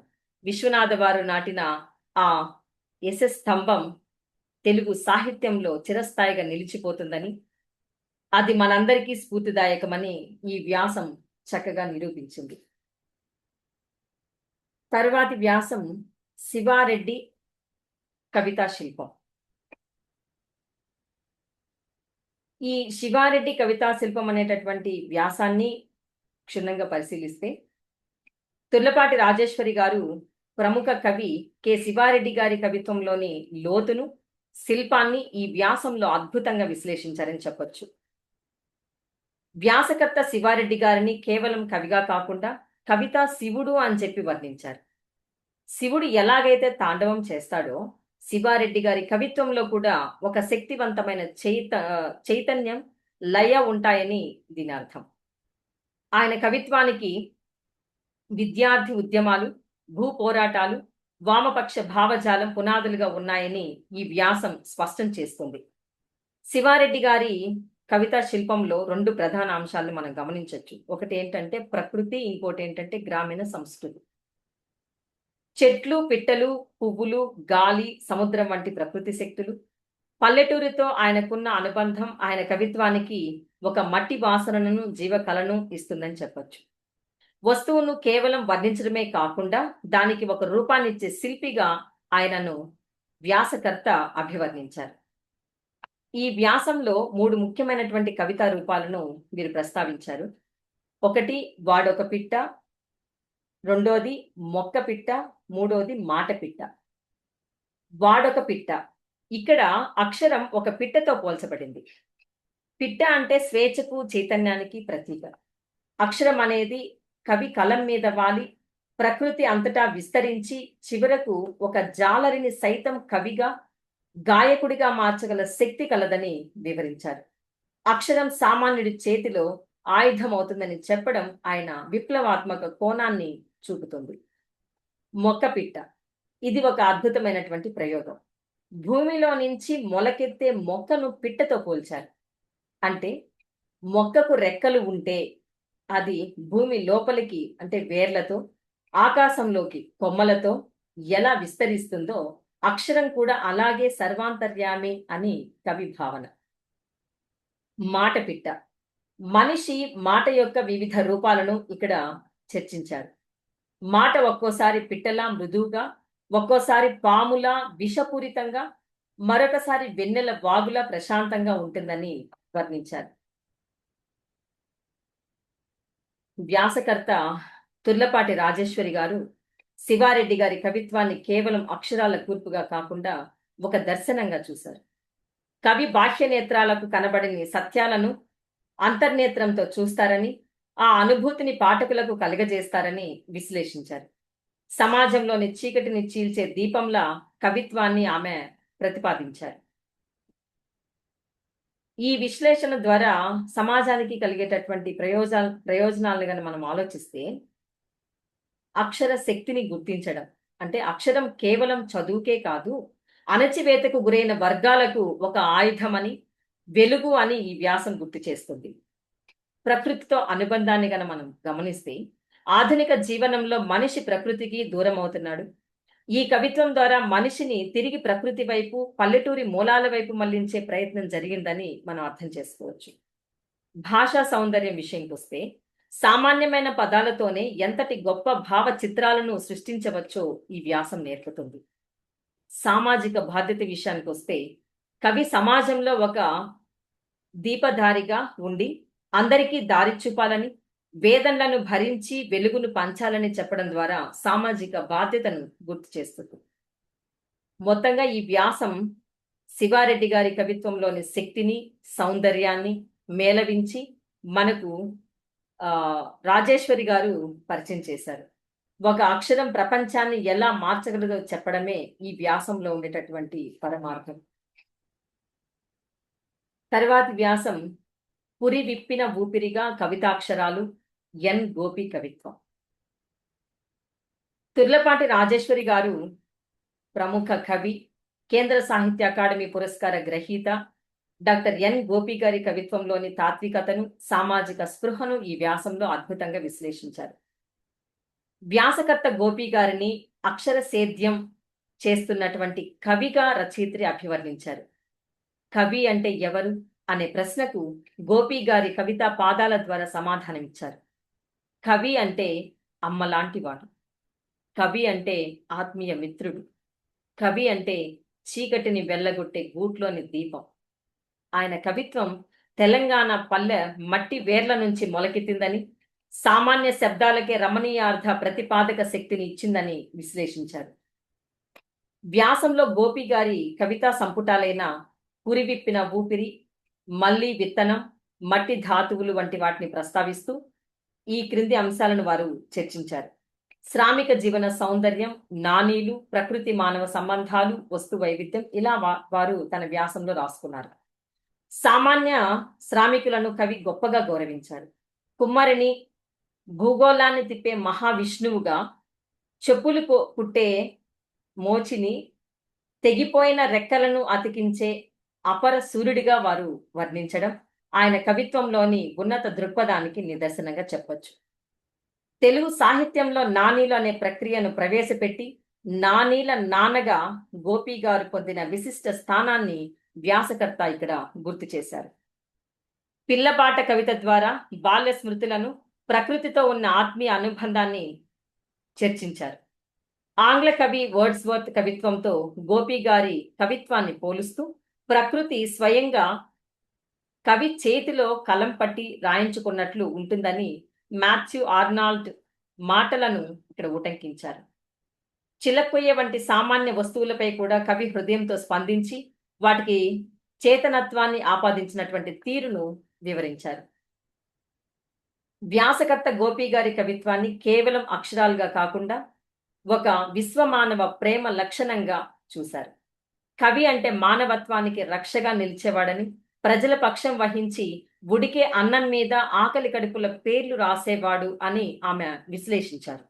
కవి హృదయం ఎంత సున్నితమో కవిత్వంలో అంతటి సామాజిక బాధ్యత ఉంటుందని వారు నిరూపించారు. సమాజంలో తక్కువగా చూడబడే వ్యక్తుల అంటే కుమ్మరి, మోచి వంటివి. మోచి అనే పదము అంటే చెప్పులు కుట్టేటటువంటి వారిని మోచి అనే చెప్పి ఇక్కడ రాయడం జరిగింది. వారు వాటి వెనుక ఉన్నటువంటి సృజనాత్మకతను, కష్టాన్ని గుర్తించి వారిని గౌరవించాలని ఈ వ్యాసం ప్రబోధిస్తుంది. కవిత్వం అంటే కేవలం పదాల కూర్పు కాదు, అది ఆకలిని, వేదనను ప్రతిబింబించే సామాజిక అస్త్రం అని తెలుస్తుంది. యాంత్రికమైపోతున్న ఆధునిక జీవితంలో మన చుట్టూ ఉన్న ప్రకృతిని, పల్లె మూలాలను, బాల్య జ్ఞాపకాలను ప్రేమించడం నేర్పుతుంది. సామాన్య పదాలను ఎలా శక్తివంతంగా వాడవచ్చో, నానీల వంటి చిన్న ప్రక్రియల ద్వారా పెద్ద భావాలను ఎలా చెప్పొచ్చో తెలుసుకోవచ్చు. ఇలా ఆవిడ తను రాసినటువంటి వ్యాసంలో శ్రమకు గౌరవం, మానవత్వం పట్ల స్పృహ, ప్రకృతితో మమేకం, భాషా సంపద ఇలాంటి వాటిని ఉపయోగిస్తూ ఆవిడ ఈ వ్యాసాన్ని రాశారు. ఈ వ్యాసం డాక్టర్ ఎన్ గోపి గారి కవిత్వంలో ఆ కవిత్వం పురివిప్పిన మయూరం ఎలా ఆనందాన్ని, చైతన్యాన్ని ఇస్తుందో సహృదయంతో విశ్లేషించారు. కవిత్వం సమాజానికి దారి చూపే చూపు అని, అది ఒక నిరంతర చైతన్యం అని ఈ వ్యాసం మనకు బోధిస్తుంది. తర్వాతి వ్యాసం తెలుగు సాహిత్యంలో దేశభక్తి. తుర్లపాటి రాజేశ్వరి గారు రాసిన ఈ వ్యాసం తెలుగు సాహిత్యం ఏ విధంగా జాతీయతను, దేశాభిమానాన్ని పునికి పుచ్చుకుందో చారిత్రక ఆధారాలతో విశ్లేషించింది. వ్యాసకర్త ఈ వ్యాసం ప్రారంభంలోనే జననీ జన్మభూమిశ్చ స్వర్గాదపి గరీయసి అనే శ్లోకంతో దేశభక్తికి ఒక ఉన్నతమైనటువంటి అర్థాన్ని తెలియచేస్తూ ఆ శ్లోకాన్ని ఇక్కడ రాశారు. రచయిత్రి ఉద్దేశంలో దేశభక్తి అంటే కేవలం మ్యాపుల మీద గీసినటువంటి గీతలు కావు. సొంత ప్రజలు, భాష, సంస్కృతి, సంప్రదాయాల మీద ఉండే అనురక్తి. పుట్టిన గడ్డ, అక్కడి నదులు, కొండల మీద ఉండే అపారమైనటువంటి అభిమానం అని తెలియజేశారు. ఈ వ్యాసం తెలుగు సాహిత్యంలో దేశభక్తి పరిమాణాన్ని 3 ప్రధాన దశలుగా విభజించింది. ఆధునిక పూర్వయుగం. ఇది 18వ శతాబ్దంలోనే గోగులపాటి కూర్మనాథ కవి సింహాద్రి నారసింహ శతకం ద్వారా విదేశీ పరాయి పాలకుల దోపిడీని నిరసించారు. కవి తన పద్యాలతో దేవుడిని నిలదీయడమే కాకుండా ప్రజల్లో రోషాన్ని కలిగించారు. తురక సేనలను తుమ్మెదల రూపంలో దైవశక్తి తరిమి కొట్టిందని చెప్పడం ద్వారా సాహిత్యం ప్రజల్లో ధైర్యాన్ని ఎలా నింపుతుందో రచయిత్రి వివరించారు. జాతీయోద్యమ ఉధృతి, చిలకమర్తి ప్రభావం ఆయన గురించి చెప్తూ 1905 వంగ విభజన తర్వాత తెలుగు సాహిత్యం ఒక మలుపు తిరిగిందని రాశారు. చిలకమర్తి లక్ష్మీ నరసింహం భరతఖండంబు చక్కని పాడియావు అనే పద్యం ద్వారా భారతదేశాన్ని ఒక ఆవుగా, తెల్లవారును పాలు పితికే గొల్లవారిగా పోల్చి సామాన్యులకు కూడా అర్థమయ్యేలా పరాయి పాలనలోని దోపిడీని వివరించారు. ఇది ప్రజల్లోకి కార్చిచ్చులా వ్యాపించిందని రాజేశ్వరి గారు ఇక్కడ పేర్కొన్నారు. రచయిత్రి గురజాడ అప్పారావు గారి దృక్పథాన్ని, మానవత్వమే దేశభక్తి అనుకునేటటువంటి గురజాడ గారి దృక్పథాన్ని ప్రత్యేకంగా విశ్లేషించారు ఈ వ్యాసంలో. గురజాడ దృష్టిలో దేశభక్తి అంటే భూమిని ప్రేమించడం కాదు, మనుషుల్ని ప్రేమించడం. కులమత భేదాలు లేని సమాజ స్థాపనే అసలైన దేశభక్తి అని ఆయన చెప్పినటువంటి సూత్రం మిగతా కవుల కంటే భిన్నంగా ప్రపంచవ్యాప్త దృక్పథంతో కూడి ఉందని రచయిత్రి విశ్లేషించారు. మన కవులు కేవలం వర్తమానం గురించి కాకుండా గతాన్ని కూడా ఆయుధంగా వాడుకున్నారు. ఆకలితో గడ్డి రొట్టెలు తిని కూడా స్వాతంత్ర్యం కోసం పోరాడినటువంటి రాణా ప్రతాప్ కథను దుర్బాక రాజశేఖర్ శతావధాని గారు అద్భుతంగా చిత్రించారు. ఈ విషయాన్ని కూడా ఆవిడ ఇక్కడ చారిత్రక స్ఫూర్తి వీరగాథల్లో చూస్తే ఆ గాథల్ని కూడా తీసుకొని ఈ వ్యాసంలో వారు పొందుపరచడం జరిగింది. గడియారం వెంకట శేషశాస్త్రి గారు శివాజీ జీవితం ద్వారా మతాతీతమైనటువంటి దేశభక్తిని, పరమత సహనాన్ని ప్రబోధించారు. తర్వాత గరిమెల్ల సత్యనారాయణ గురించి కూడా రాశారు. అక్షరాయుధాలు అనుకుంటూ రాశారు. మా కొద్దీ తెల్లదొరతనము అనేటటువంటి పాట గురించి వివరిస్తూ అది 162 చరణాల సుదీర్ఘ పోరాట గీతం అని చెప్పారు. ఈ పాట పాడితే జైలు శిక్ష విధించేవారంటే ఒక కవి రాసిన పాట ఎంతటి విప్లవాన్ని సృష్టించిందో మనం అర్థం చేసుకోవచ్చు ఆ రోజుల్లో. తెలుగు భాష పటిమను ఉపయోగించి ప్రజలను ఎలా ఏకం చేయొచ్చో ఈ వ్యాసం చూపిస్తుంది. కుల మతాలకు అతీతంగా భారతీయులం అనేటటువంటి భావన సాహిత్యం ద్వారానే సాధ్యమని నిరూపించారు. దేశం కష్టాల్లో ఉన్నప్పుడు కవులు, రచయితలు మౌనంగా ఉండకూడదని, తమ కలం ద్వారా సమాజానికి మార్గదర్శనం చేయాలని ఈ వ్యాసం స్పష్టం చేస్తుంది. రచయిత్రి తుర్లపాటి రాజేశ్వరి గారు చివరగా ఈ వ్యాసంలో 1857 సిపాయిల తిరుగుబాటు నుండి నేటి వరకు కవులు తమ రచనల ద్వారా దేశాన్ని ఎలా జాగృతం చేశారో వివరిస్తూ త్యాగధనులకు కైమోడ్పులు అర్పించడంతో ఈ వ్యాసం ముగుస్తుంది. ఈ వ్యాసం తెలుగు సాహిత్యం అంటే కేవలం శృంగారమో భక్తో మాత్రమే కాదు, అది ప్రజల ఆకలిని, ఆవేదనను, ఆశను ప్రతిబింబించే అర్థమని నిరూపించింది. కవిత్వం ద్వారా జాతీయోద్యమాన్ని ఎలా నిర్మించవచ్చో ఈ వ్యాసం చాలా సమగ్రంగా వివరించింది. తర్వాతి వ్యాసం కవిత్వంగా జీవించిన సోమసుందర్. ఇది ప్రముఖ అభ్యుదయ కవి ఆవంచ సోమసుందర్ గారి జీవితం, సాహిత్యంపై అడప రామకృష్ణ గారు రాసిన ఆవంచ కవితాభ్యుదయం అనే పుస్తక సమీక్ష. తుర్లపాటి రాజేశ్వరి గారు రాసినటువంటి ఈ వ్యాసాన్ని క్షుణ్ణంగా పరిశీలిస్తే అర్థమయ్యేటటువంటి ప్రధాన అంశాలు సోమసుందర్ గారి మాగ్నమ్ ఓపస్ అయినటువంటి వజ్రాయుధం గురించి ఇందులో ప్రధానంగా చర్చించారు. 1949లో వెలువడిన ఈ కవితా సంపుటి అప్పట్లో శ్రీశ్రీ మహాప్రస్థానం అచ్చు కావడానికి కూడా ఒక ప్రేరణగా నిలిచిందని పేర్కొనడం ద్వారా దీని చారిత్రక ప్రాధాన్యతను వివరించారు. సోమసుందర్ కేవలం కవి మాత్రమే కాదు, గొప్ప కథకుడు కూడా. 1944లోనే సమాజంలోని దోపిడీ వ్యవస్థను నిరసిస్తూ ఆయన కథలు రాశారని, కథనకేలి వంటి వ్యాసాల ద్వారా ఆయన కథా సాహిత్యాన్ని విశ్లేషించారు. సోమసుందర్ గారు ఇతర ప్రముఖుల అంటే వీరేశలింగం, చిలకమర్తి, చెల్లం శ్రీశ్రీ వంటి వారు ఆ ప్రముఖులు స్వీయ చరిత్రలను కూడా లోతుగా అధ్యయనం చేసి వాటిలోని చారిత్రక అంశాలను వెలికి తీశారు. ఆయన రాసిన యుగ పురుషుడు, ఆయన శిష్యుడు అనే గ్రంథం ఆయన స్వీయ చరిత్ర ప్రాముఖ్యతను తెలుపుతుంది. సమీక్షకుడు అడప రామకృష్ణ గారు సోమసుందర్ గారిని ఏ కోణాల్లో చూశారో రాజేశ్వరి గారు ఈ విధంగా తెలియజేశారు.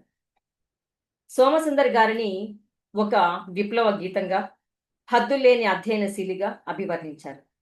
కవిత్వం అనేది ఆయనకు కేవలం వ్యాపకం కాదు, అదొక జీవన విధానం.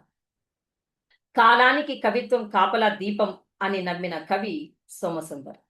కష్ట పరిస్థితుల్లో కూడా కవిత జ్యోతిని ఆర్పకుండా నిలిపిన ఘనత ఆయనది అని రచయిత కొనియాడారు.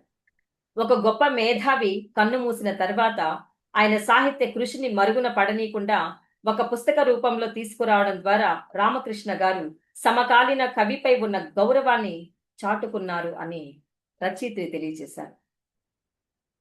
నేటి యువ రచయితలకు సోమసుందర్ గారి అధ్యయనశీలి నిబద్ధత గొప్ప స్ఫూర్తినిస్తాయి.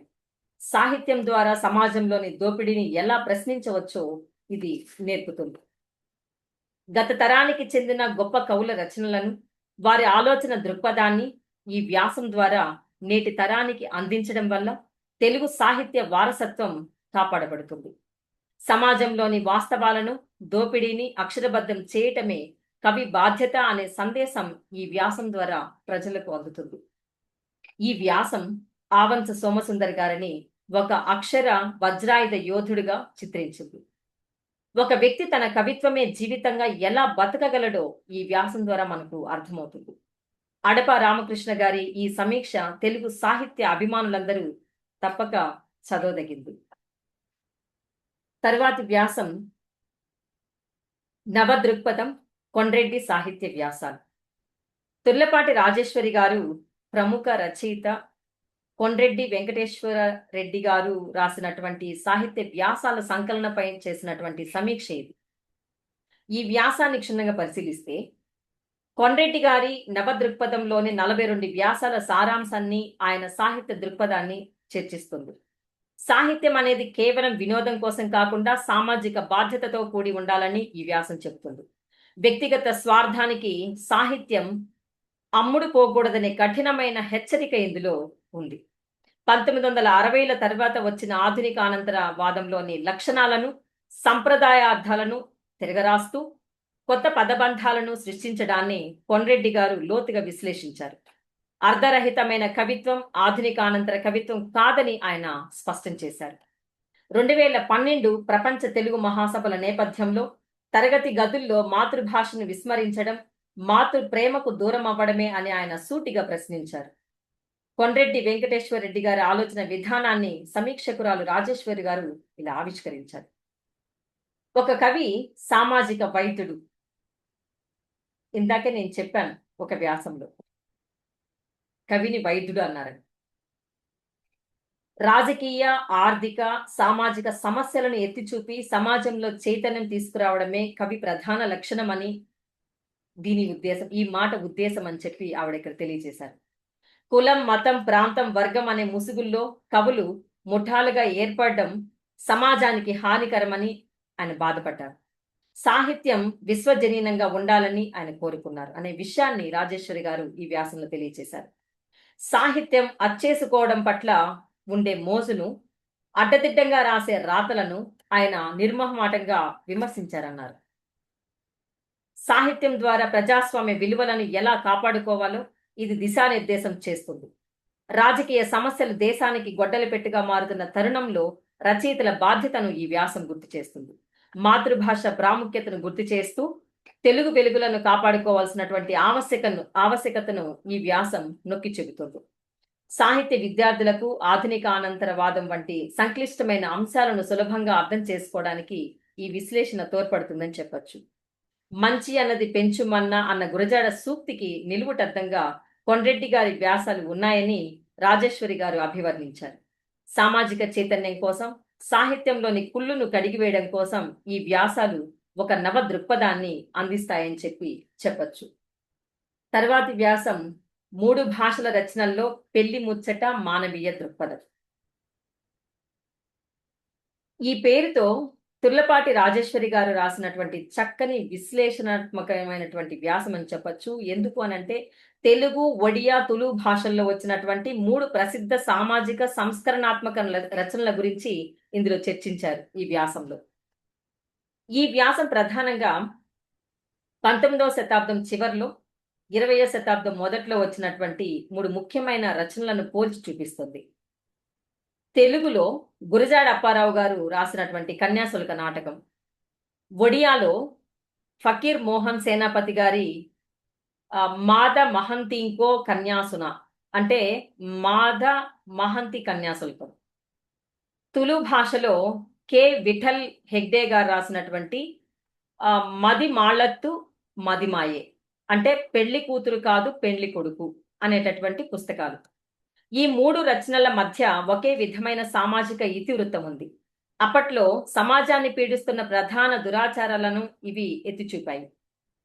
కన్యాశుల్కం ఆడపిల్లలను వృద్ధులకు అమ్మి డబ్బు సంపాదించడం, బాల్య వివాహాలు అంటే చదువుకోవాల్సిన చిన్న పిల్లలకు ముసలి వారితో పెళ్లిళ్ళు చేయడం, వృద్ధ వివాహాలు 60 ఏళ్లు పైబడిన వాళ్ళు మళ్ళీ మళ్ళీ పెళ్లిళ్ళు చేసుకోవడం, వైధవ్యం అంటే చిన్న వయసులోనే భర్తను కోల్పోయి వితంతువులుగా మారడం, ఇవి మనము కన్యాశుల్కం నాటకంలో చూడొచ్చు. వ్యాసకర్త ఈ 3 కథల్లోని పాత్రల స్వభావాన్ని లోతుగా విశ్లేషిస్తూ అగ్నిహోత్రావధానులు, ఇది మనకు కన్యాశుల్కంలో కనిపించేటటువంటి పాత్ర తెలుగులో. మాధ మహంతి, ఇది ఒడియాలో రాసినటువంటి ఆ పుస్తకంలోని పాత్ర. తులులో రాసినటువంటి పుస్తకంలో పాత్ర ఏంటంటే కొరగశెట్టి. ఈ 3 పాత్రలు కూడా డబ్బు కోసం తమ పిల్లల జీవితాలను నాశనం చేసే తండ్రుల ప్రవృత్తికి ప్రతీకలుగా వారు ఇక్కడ మనకి ఈ వ్యాసంలో చూపించారు. సమాజంలో మార్పు రావాలంటే కేవలం విజ్ఞప్తులు చేస్తే సరిపోదు, అప్పుడప్పుడు యుక్తిని కూడా ప్రయోగించాలని ఈ కథలు చెబుతాయి. కన్యాశుల్కంలో కరటక శాస్త్రి తన శిష్యుడికి ఆడవేషం వేసి లుబ్ధావధానులకి పెళ్లి చేసి బుద్ధి చెప్తాడు. అదేవిధంగా తులు కథలో కూడా సరిగ్గా ఇదే తరహాలో ముసలివాడైన కొరగశెట్టి పెళ్లి చేసుకోవాలనుకున్నప్పుడు పెళ్లి కూతురు స్థానంలో ఒక అబ్బాయి అంటే తన శిష్యుణ్ణి వచ్చి చివర్లో షర్టు పట్టుపంచ కట్టుకొని బయటకు రావడం ఒక అద్భుతమైనటువంటి మలుపుగా మనం ఇక్కడ చూడొచ్చు. రచయితలైనటువంటి గురజాడ, ఫకీర్ మోహన్, విఠల్ హెగ్డేలు కేవలం సమస్యను మాత్రమే చూపించలేదు, దానికి మానవీయ పరిష్కారాన్ని కూడా తమ రచనల్లో చూపించారు. మూఢాచారాల కంటే మానవ విలువలకే ప్రాధాన్యత ఇవ్వాలని వారు భావించారు. అప్పట్లో స్త్రీలకు కనీస గౌరవం లేని సమయంలో వారికి మద్దతుగా ఈ రచనలు నిలిచాయని చెప్పొచ్చు. యువకూటమి వంటి సంఘాల ద్వారా సమాజంలో చైతన్యం ఎలా తీసుకురావాలో చూపించారు. ఈ వ్యాసం ఆవిడ రాయడం ద్వారా సమాజానికి అందేటటువంటి సందేశాలు ఏమి అని మనం చూస్తే, మన సమాజం ఏ రకమైన దురాచారాలను దాటుకొని ముందుకు వచ్చిందో ఈ వ్యాసం వివరిస్తుంది. నైతిక విలువల విషయంకి వస్తే డబ్బు కంటే మనుషుల ప్రాణాలు, వారి సంతోషం ముఖ్యమని హెచ్చరిస్తుంది. చైతన్యం దృష్టికోణంలో చూస్తే అన్యాయం జరిగినప్పుడు మౌనంగా ఉండకుండా సామాజిక సంఘాలు కలిసికట్టుగా అడ్డుకోవాలనేటటువంటి స్ఫూర్తినిస్తుంది. ఎందుకనంటే తులు కథలోని యువకూటమైనటువంటి ఆ సంఘం ద్వారా అక్కడ చైతన్యం అనేటటువంటిది వస్తుంది. ఇలా ఈవిడ ఈ వ్యాసంలో తన వ్యాసంలో తెలుగు, ఒడియా, తులు భాషలకు సంబంధించినటువంటి విషయాలు ఇక్కడ మనకు తెలియజేశారు. వందే మాతరం గీతంతో పెళ్లి జరగడం లేదా ఆడవేషం ద్వారా మోసాన్ని ఎండగట్టడం వంటి అంశాలు ఆనాటి అభ్యుదయ భావాలకు నిదర్శనాలుగా చెప్పొచ్చు. ఈ 3 భాషల సాహిత్యంలోనూ మానవత్వం అనే ఒకే ఒక సూత్రం అంతర్లీనంగా ఉందని ఈ వ్యాసం చక్కగా విశ్లేషించింది. తర్వాత వ్యాసంకి వస్తే గురజాడ వారి అగ్నిహోత్రావధాన్లు, ఫకీర్ సేనాపతి, మాధ మహంతి. ఇందాక వ్యాసం చెప్పుకున్నాం కదా, కొంచెం ఇది కూడా అలాంటి వ్యాసమే అని చెప్పొచ్చు. తెలుగు, ఒరియా సాహిత్యపు ఒక తులనాత్మక పరిశీలన. అక్కడ తులుని చెప్పారు, 3 భాషలు చెప్పారు. ఇక్కడ ఈ 2 భాషలకు సంబంధించినటువంటి విషయాన్ని ఇంకొక కోణంలో వీరు ఇక్కడ చెప్పడం జరిగింది. తుర్లపాటి రాజేశ్వరి గారు రాసినటువంటి ఈ వ్యాసం ఇద్దరు మహోన్నత రచయితల సృజనలోని సారూప్యతలను, సామాజిక స్పృహను అద్భుతంగా ఆవిష్కరించింది.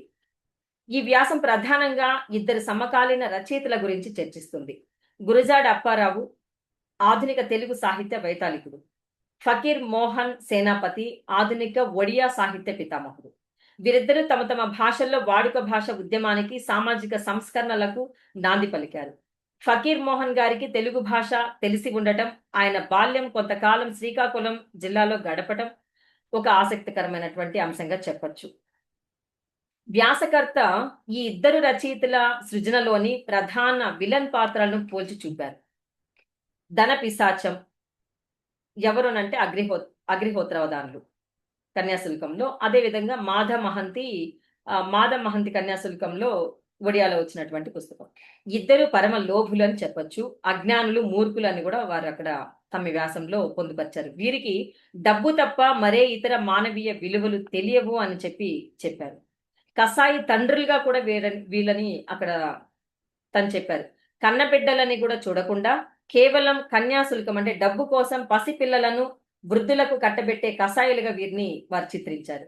అగ్నిహోత్రావధాన్లు తన పెద్ద కుమార్తె బుచ్చమ్మను వృద్ధుడికి ఇచ్చి వితంతువుని చేస్తాడు. అంటే వృద్ధుడికి ఇచ్చి పెళ్లి చేయడం, తర్వాత వితంతు అవ్వడం ఆవిడ. మళ్ళీ రెండో కుమార్తె సుబ్బిని కూడా అమ్మే ప్రయత్నం చేస్తాడు. ఇది కన్యాశుల్కం. మాధ మహంతి కూడా 8 ఏళ్ల కూతురిని ముసలివాడికి అమ్మి ఆమె వితంతు అయ్యాక కనీసం ఇంటికి కూడా రానివ్వని పాషాణ హృదయుడు. ఇది ఒడియాలో వచ్చినటువంటి మాధ మహంతికి సంబంధించినటువంటి విషయం. ఈ వ్యాసం ద్వారా రచయిత్రి రాజేశ్వరి గారు రచయితల అంతర్లీన ఉద్దేశాన్ని ఇలా వివరించారు.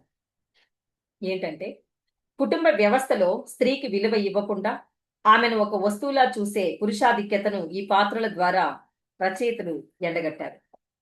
ఫకీర్ మోహన్ రచనలు వాస్తవ సంఘటనల పునాదులపై నిర్మితమయ్యాయని, గురజాడ రచనలు సమాజంలోని ప్రతి కోణాన్ని స్పృశించాయని విశ్లేషించారు.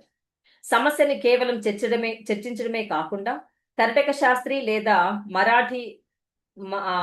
మరాఠాధిపతి వంటి, అంటే ఒడియాకు సంబంధించి మఠాధిపతి వంటి పాత్రల ద్వారా ఆ దురాచారాలను ఎలా అడ్డుకోవాలో కార్యరూపంలో చూపించారు. ఈ తులనాత్మక విశ్లేషణ మరి నేటి సమాజానికి మనం ఎలా చూడొచ్చు అనంటే, పొరుగు రాష్ట్రమైన ఒడియా సాహిత్యానికి తెలుగు సాహిత్యానికి ఉన్న అవినాభావ సంబంధాన్ని ఇది గుర్తు చేస్తుంది. చట్టాలు ఎన్ని వచ్చినా మనుషుల మనస్తత్వాల్లో మార్పు రానంత కాలం లోభత్వం, అన్యాయం రూపం మార్చుకుని ఉంటాయని హెచ్చరించారు. ఆనాటి చీకటి రోజుల్లో స్త్రీలు పడిన బాధలను గుర్తు చేస్తూ నేటి తరం ఆ స్వేచ్ఛను ఎలా కాపాడుకోవాలో సూచిస్తుంది. సామాజిక దురాచారాలను అడ్డుకోవడానికి సమాజంలోని వ్యక్తులు చొరవ తీసుకోవాలని ప్రేరేపిస్తుంది. వ్యాసకర్త మాటల్లో చెప్పాలంటే, కుటుంబ వ్యవస్థలో స్త్రీకి విలువనివ్వకుండా అనగదొక్కే దుష్ట సంస్కృతికి, కన్నబిడ్డలపై మమకారం లేని మూర్ఖత్వానికి ఒక రూపం ఇస్తే అది అగ్నిహోత్రావధానులు లేదా మాధ మహంతి లాగే ఉంటుంది అని చెప్పారు. ఈ వ్యాసం కేవలం ఇద్దరు రచయితల పోలిక కాదు, ఇది మానవత్వానికి, ధన దాహానికి మధ్య జరిగినటువంటి యుద్ధం యొక్క విశ్లేషణ. గురజాడ గారి కన్యాశుల్కం ప్రపంచ నాటక రంగంలోనే ఒక గొప్ప స్థానాన్ని పొందిందని చెప్పడం ద్వారా తెలుగు వారి కీర్తిని కూడా ఈ వ్యాసం చాటి చెప్పింది. తర్వాతి వ్యాసం ఆధునిక యుగంలో తెలుగేతర రాష్ట్రాలలో తెలుగు సాహిత్యం. తుర్లపాటి రాజేశ్వరి గారు ఈ వ్యాసంలో భారతదేశంలోని వివిధ ప్రాంతాల్లో తెలుగు సాహిత్య సౌరభాలు ఎలా వెదజల్లబడ్డాయో ఒక క్రమ పద్ధతిలో వివరించారు. దీన్ని మనం పరిశీలిద్దాం. కర్ణాటక అనువాద జానపద సాహిత్య నిలయం ఇది చూస్తే బెంగళూరు, మైసూరు, ఇక్కడ ఉన్న తెలుగు వారు కన్నడ సాహిత్యంతో మమేకమై అద్భుతమైనటువంటి అనువాదాలు చేశారు. ముఖ్యంగా రాళ్లపల్లి అనంతకృష్ణ శర్మ వంటి మహామహుల కృషిని రచయిత్రి గుర్తు చేశారు. జానపద పరిశోధన విషయంలోకి వస్తే డాక్టర్ జిఎస్ మోహన్ గారు జానపద సాహిత్యంపై చేసిన కృషి, సుమారు 70కి పైగా గ్రంథాలు రచించినటువంటి డాక్టర్ ఆర్విఎస్ సుందరం గారి పాత్ర అసాధారణమైందని చెప్పొచ్చు. అదేవిధంగా రచనల విషయానికి వస్తే నిడమర్తి ఉమా రాజేశ్వరరావు వ్యాస సంపుటాలు, అంబికా అనంత గారి బహుముఖ ప్రజ్ఞ అనువాదాలు కవిత్వానికి సంబంధించి కర్ణాటకలో తెలుగు ఉనికిని చాటుతున్నాయి. తమిళనాడు ప్రాచీన ఆధునిక సాహిత్యాల కలయికగా మనం గమనిస్తే మద్రాసు తెలుగు సాహిత్యానికి చెన్నై ఒకప్పుడు రాజధాని వంటిది. ఆరుద్ర సమగ్రాంధ్ర సాహిత్యం, వ్యాసపీఠం వంటి రచనలు ఇక్కడే రూపుదిద్దుకున్నాయి. మహిళా రచయిత్రుల గురించి మనం గమనిస్తే మాలతి చందూరి గారి హృదయ నేత్రి కేంద్ర సాహిత్య అకాడమీ పురస్కారం పొందినటువంటి నవల, కె రామలక్ష్మి వంటి వారి రచనలు సామాజిక చైతన్యాన్ని కలిగించాయని చెప్పొచ్చు. అనువాదాలు, తమిళ అనువాదాలు చూస్తే త్యాగరాజ కీర్తనలను, విశ్వనాథ, సినారె వంటి వారి రచనలను తమిళంలోకి అనువదించి 2 భాషల మధ్య వారధిని నిర్మించారు. ఒడిశా సరిహద్దులో తెలుగు వెలుగుల్ని గన మనం గమనిస్తే బరంపురం, పర్లాకిమిడి ప్రాంతాలు చెప్పొచ్చు. గిడుగు రామ్మూర్తి పంతులు గారు వాడుక భాష ఉద్యమాన్ని ప్రారంభించింది ఇక్కడే. ఇది తెలుగు భాష చరిత్రలో ఒక మైలురాయి అని చెప్పొచ్చు. బహుభాష కోవిదులు జయపురం రాజు విక్రమదేవ వర్మ, మనం ఇప్పుడు చెప్పుకునేటటువంటి వ్యాసకర్త తుర్లపుటి రాజేశ్వరి గారు, వజ్జల వెంకటేశ్వర్లు వంటి వారు ఒడియా తెలుగు భాషల మధ్య సాహిత్య పరిమళాలను పంచారని చెప్పొచ్చు. అభినవాంధ్ర సభ ద్వారా జరిగినటువంటి సాహిత్య సేవను ఇక్కడ ప్రత్యేకంగా ప్రస్తావించారు. మహారాష్ట్ర, ఛత్తీస్గఢ్ శ్రామిక సామాజిక స్పృహ, దీంట్లో చూస్తే మనకు ముంబై, ఇక్కడి తెలుగు రచనల్లో బడుగు జీవుల వ్యధలు, శ్రామిక జీవనం ప్రధాన వస్తువుగా కనిపిస్తాయి. ముంబై నవ్వుల నెరజాన, ముంబై కెరటాలు వంటి సంకలనాలు అక్కడి తెలుగు వారి ఆవేదనను, ఆలోచనలను ప్రతిబింబిస్తాయి. భీలాయ్ అంటే ఛత్తీస్గఢ్ లో వచ్చింది. ఇక్కడ భీలాయ్ వాణి వంటి పత్రికల ద్వారా తెలుగు సంస్కృతిని కాపాడుకుంటున్నారు. గూడ శ్రీరాములు, భాగవతుల భావ నరసింహం వంటి వారు విమర్శ, నాటక రంగాల్లో ఎంతో కృషి చేస్తున్నారు. సాహిత్య ప్రక్రియల విశ్లేషణ విషయానికి వస్తే అనువాదం, ఈ వ్యాసంలో అత్యధిక ప్రాధాన్యత కలిగినటువంటి అంశం అనువాదం అని చెప్పొచ్చు. వేమన పద్యాలు మరాఠీలోకి, కన్నడ కథలు తెలుగులోకి, తెలుగు నవలలు ఒడియాలోకి అనువదించబడడం ద్వారా భాషా సరిహద్దులు చెరిగిపోయాయని చెప్పొచ్చు. ఇంకా పరిశోధన విషయానికి వస్తే కేవలం సృజనాత్మక సాహిత్యమే కాకుండా భాషా స్వరూపం, జానపద విజ్ఞానం, చారిత్రక అంశాలపై లోతైన పరిశోధనలు జరిగాయని చెప్పి మన వ్యాసకర్త రాజేశ్వరి గారు తెలియజేశారు. మరి సమాజానికి, సాహిత్యానికి చేకూరే ప్రయోజనం ఏమిటి దీనివల్ల అని ఆలోచిస్తే భాష పరిరక్షణ, మాతృభూమికి దూరంగా ఉన్న మాతృభాషను మర్చిపోకుండా తర్వాతి తరాలకు అందించే బాధ్యతను ఈ రచయితలు నెరవేరుస్తున్నారని చెప్పారు. జాతీయ సమైక్యత దృష్టికోణంలో చూస్తే ప్రాంతాలు వేరైనా భావం ఒకటేనని చాటి చెబుతూ ఇతర భాషా సాహిత్యాలను గౌరవిస్తూ సమైక్య భారతిని ఆవిష్కరిస్తున్నారు. జ్ఞాన విస్తరణ దృష్టిని ఆలోచిస్తే ఒక ప్రాంతపు విశేషాలు, అక్కడి మాండలికాలు, ముఖ్యంగా ఒడియా, తమిళనాడు సరిహద్దు ప్రాంతాల నుంచి కానీ మనం గమనించవచ్చు. ఈ సాహిత్యం ద్వారా అందరికీ పరిచయం అవుతున్నాయి అవన్నీ కూడా. ఈ వ్యాసం తెలుగు భాష యొక్క విశ్వరూపాన్ని ఆవిష్కరించిందని చెప్పొచ్చు. తెలుగు కేవలం 2 రాష్ట్రాల భాష కాదు, అది భారతీయతలో అంతర్భాగమని ఈ విశ్లేషణ నిరూపిస్తుంది. పరాయి రాష్ట్రాల్లో ఉంటూ అక్కడి జీవన శైలిని అలవర్చుకున్నప్పటికీ వారి రచనల్లో తెలుగుతనం, తెలుగు సంస్కృతి ఉట్టిపడుతున్నటువంటి తీరును రచయిత్రి శ్లాఘించారు.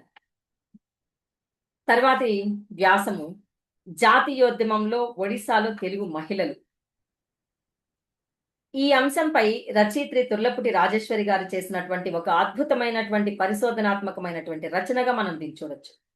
ఈ వ్యాసంలోని ప్రధాన అంశాలను, రచయిత్రి ఉద్దేశాన్ని మనం చూస్తే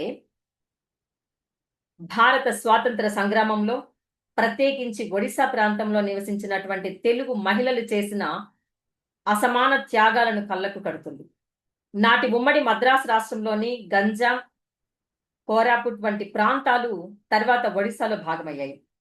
అక్కడ స్థిరపడిన తెలుగు కుటుంబాల్లోని మహిళలు గాంధేయవాదంతో ప్రభావితమై ఎలా పోరాడారో రచయిత్రి ఇక్కడ చక్కగా వివరించారు. ఈ వ్యాసంలో ప్రస్తావించినటువంటి మహిళా మూర్తులు కొంతమందిని మీ ముందుంచుతున్నాను. ఆదుర్తి లక్ష్మీబాయి, ఈవిడ 1899లో బరంపురంలో జన్మించారు. విదేశీ వస్త్ర బహిష్కరణలో పాల్గొని 18 నెలలు జైలు శిక్ష అనుభవించారు. జైలులో ఆమె అనుభవించినటువంటి కష్టాలు, ఆ కష్టాలు ఏంటి అంటే సరైన వసతులు లేని గదులు, అల్యూమినియం పాత్రలు, ఇలాంటివి ఇక్కడ ఆవిడ వ్యాసంలో చెప్పారు. నాటి పోరాట పటిమను చాటుతున్నాయి. ఆమె అసెంబ్లీ డిప్యూటీ స్పీకర్ గా కూడా సేవలు అందించారు ఆదుర్తి లక్ష్మీబాయి గారు. తర్వాత ఎల్లూరి సూరమ్మ 1904లో బరంపురంలో జన్మించారు. భర్త అడుగుజాడల్లో నడిచినటువంటి వీర వనితగా ఆవిడని మనం చెప్పొచ్చు. 2 ఏళ్ల పసిబిడ్డతో జైలుకు వెళ్లడం, పోలీసుల లాఠీ దెబ్బలకు వెరవకపోవడం ఆమె ధైర్యానికి నిదర్శనంగా చెప్పొచ్చు. జయంతి సూరమ్మ దక్షిణ భారతదేశం నుండి స్వాతంత్ర ఉద్యమంలో జైలుకు వెళ్లిన మొదటి మహిళగా ఈమెకు గుర్తింపు ఉంది.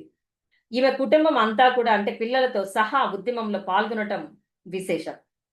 పోకల తారమ్మ ఈవిడ 1900లో బరంపులంలో జన్మించారు. ఈమెను ప్రజలు చిన్న గాంధీ అని పిలిచేవారట.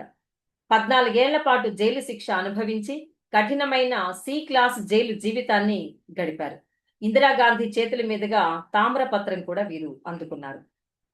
పూడిపెద్ది వెంకటరమణమ్మ, తెలిదేవర రంగమ్మ, కారుమూరి నాగరత్నమ్మ, గాద లక్ష్మీ నరసమ్మ వీరందరూ కూడా అంటే వీళ్ళందరినీ కూడా ఈ వ్యాసంలో రాజేశ్వరి గారు ప్రస్తావించడం జరిగింది. వీరందరూ కూడా ఖద్దరు ప్రచారము, అస్పృశ్యత నివారణ, మద్యపాన నిషేధం వంటి కార్యక్రమాల్లో చురుగ్గా పాల్గొన్నారు. రచయిత్రి తుర్లపాటి రాజేశ్వరి గారి దృష్టికోణంలో మనం గనక గమనించినామంటే ప్రాంతీయ చరిత్రకు ప్రాముఖ్యతనివ్వడం అంటే జాతీయ స్థాయిలో గుర్తింపు పొందినటువంటి నాయకుల గురించే కాకుండా సరిహద్దు ప్రాంతాల్లో ఒడిశా వంటి చోట్ల ఉంటూ మరుగున పడిపోయిన తెలుగు తేజాల చరిత్రను వెలికి తీయాలనేదే రచయిత్రి ప్రధాన తపన. 100 ఏళ్లుగా ఇళ్లకే పరిమితమైనటువంటి స్త్రీలు గాంధీజీ పిలుపుతో బయటకు వచ్చి సామాజిక మార్పుకి ఎలా నాంది పలికారో ఇందులో తను చూపించారు. వీరు కేవలం జైలుకు వెళ్లడమే కాకుండా తమ ఆస్తులను సుఖాలను వదులుకొని పేదరికంలో కూడా దేశభక్తిని చాటుకున్నారని రచయిత్రి ఎంతో భావోద్వేగంతో ఈ వ్యాసంలో వివరించారు. ఈ వ్యాసం నేటి సమాజానికి ఎంత అవసరం అని గన మనం గమనిస్తే మన పూర్వీకులు ముఖ్యంగా మహిళలు నేటి స్వేచ్ఛ కోసం ఎంతటి కష్టాలను అనుభవించారో తెలుస్తుంది. ఇది ఆనాటి వారు కష్టపడింది నేటి స్వేచ్ఛ కోసం. ఇది నేటి తరంలో కృతజ్ఞత భావాన్ని మనందరిలో కూడా పెంచుతుందని చెప్పొచ్చు. మహిళా సాధికారత విషయానికి వస్తే స్త్రీలు కేవలం గృహిణులు మాత్రమే కాదు, వారి వ్యవస్థను మార్చగల శక్తివంతులు అనే సందేశం నేటి మహిళలకు స్ఫూర్తినిస్తుంది. భాష ప్రాంతీయ సమైక్యత విషయానికి ఆలోచిస్తే ఒడిశాలో ఉంటూ తెలుగువారు చేసినటువంటి ఈ పోరాటం భాషా సరిహద్దులు దాటిన దేశభక్తిని చాటుతుంది. ఇది ప్రాంతీయ విద్వేషాలను తగ్గించి ఐకమత్యాన్ని పెంపొందిస్తుంది. నైతిక విలువల దృష్టికోణంలో గన మనం ఆలోచిస్తే ఆదర్శవంతమైన జీవితం అంటే కేవలం సంపాదన మాత్రమే కాదు, సమాజం కోసం కొంత త్యాగం చేయడం కూడా అని ఈ వ్యాసం బోధిస్తుంది. ఈ వ్యాసం ఒక చారిత్రక దర్పణం.